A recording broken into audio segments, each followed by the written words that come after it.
Hello and welcome to this video lecture for the University of Connecticut's online course, Classics and Ancient Mediterranean Studies 1103, Classical Mythology. I'm Roger Travis, Associate Professor of Classics at the University of Connecticut, and whether you're enrolled in this course or not, I hope you enjoy the lecture and learn something about new ways of looking at classics and at myth. Thanks for watching. So what I'm going to do in this segment is demonstrate that the way that Ovid uses mythology is alive and well in the modern world. And I don't want to spoil this film clip for anybody who may not have seen it, so I'm not going to set it up beforehand. But what I'm going to say is pay attention to things in this clip that would seem to have a relationship to what Ovid is doing in Book 1 of Metamorphoses.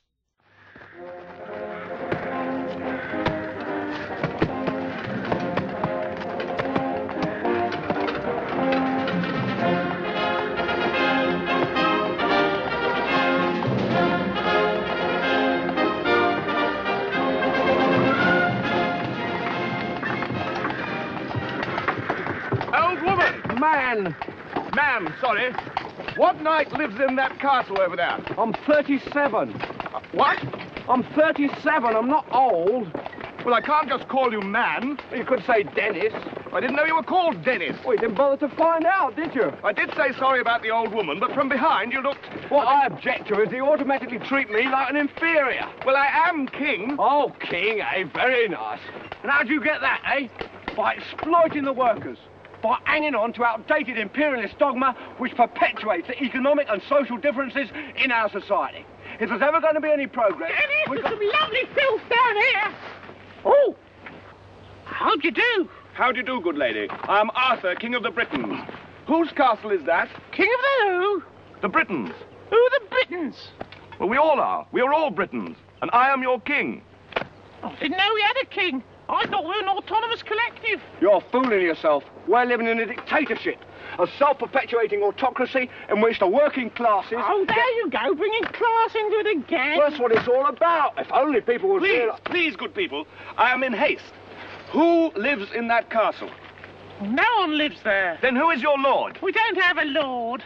What? I told you, we're an anarcho-syndicalist commune. We take it in turns to act as a sort of executive officer for the week. Yes. But all the decisions of that officer have to be ratified at a special bi-weekly meeting. Yes, I see. By a simple majority in the case of purely internal affairs. Be quiet. But by a two-thirds majority in the case of more... Be quiet. I order you to be quiet. Order, who does he think he is? I am your king. Well, I didn't vote for you. You don't vote for kings. Well, how'd you become king, then? The Lady of the Lake, her arm clad in the purest shimmering samite, held aloft Excalibur from the bosom of the water, signifying by divine providence that I, Arthur, was to carry Excalibur. That is why I'm your king. Listen, strange women lying in ponds distributing swords is no basis for a system of government.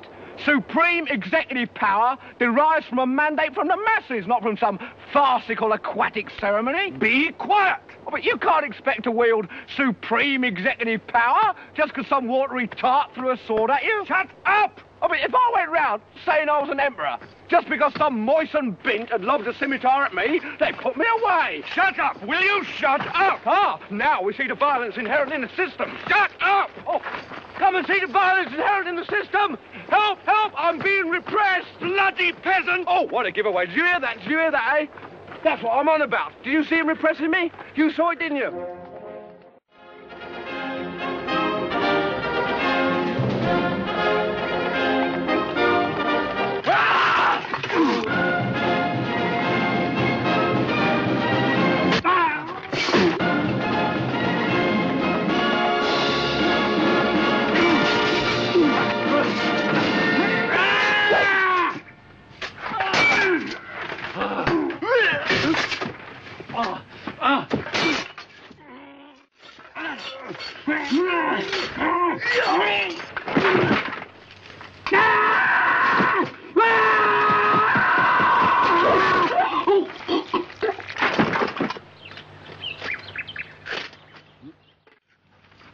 You have proved yourself worthy. Will you join me?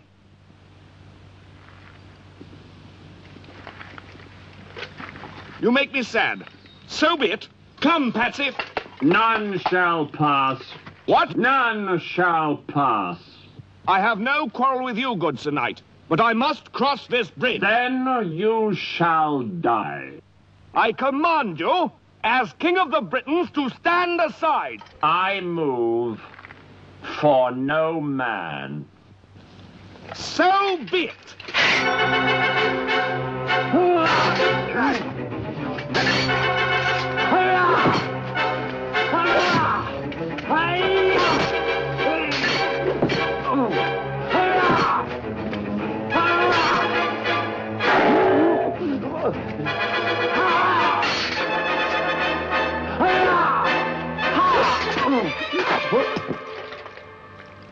Now stand aside, worthy adversary. 'Tis but a scratch. A scratch? Your arm's off. No, it isn't. Well, what's that then? I've heard worse. You liar. Come on, you pansy.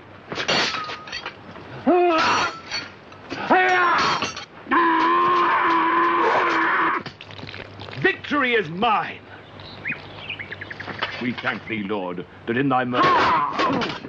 Come on, then. What? How about you?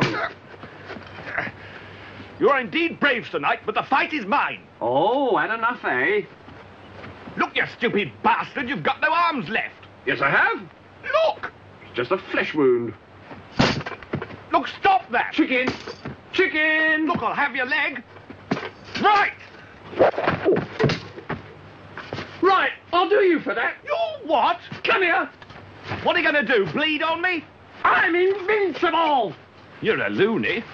The Black Knight always triumphs. How about you? Come on, then. Oh. All right, we'll call it a draw. Come, Patsy. Oh, I see.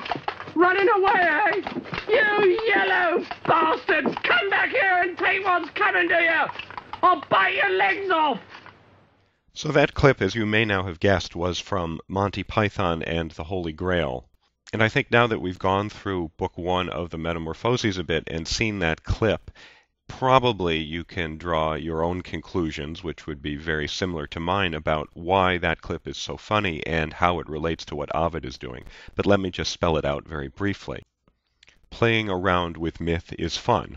And there are two things that I want to point out about that playing around. One is the bringing of the ancient mythological material into a modern context where it looks ridiculous and can provide comment, the way that Ovid comments on Augustus and the way that the Pythons comment on modern views of political theory.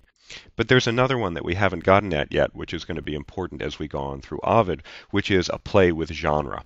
And that's what you see in the Black Knight scene, because it looks at the beginning like a standard action movie night sequence, and then it gets more and more exaggerated, and then it gets exaggerated way, way, way beyond itself as the Black Knight loses his limbs. And what the Pythons are saying is that the way that myth gets told, for example, these myths of King Arthur, is itself ridiculous and anachronistic. That is, when we watch action movies like that, we are always trying to say to ourselves, think of the movie The Kingdom of Heaven, or Braveheart. We're always trying to say to ourselves, yes, yes, that's exactly the way it was, but when you step back and look at it, no, it's completely ridiculous. Whether you're talking about the Crusader fighting in the Kingdom of Heaven, or you're talking about William Wallace turning out to be the father of the greatest King Edward of them all, Edward the Black Prince. Sorry to spoil that for you. As we move on in the Metamorphoses, we'll see Ovid doing more or less the same thing with genre, bringing other genres into epic to comment on them and also to comment on how ridiculous certain elements of epic have been from the very beginning, from the Iliad on. In the end, then, from one perspective, the Metamorphoses is just Ovid doing to epic what he did to love poetry in the Amores and the Ars Amatoria, but there's also a harder edge to it because of what has been going on in Ovid's life in terms of his relationship with Augustus. And those are the things to follow as we proceed in the readings and in discussion.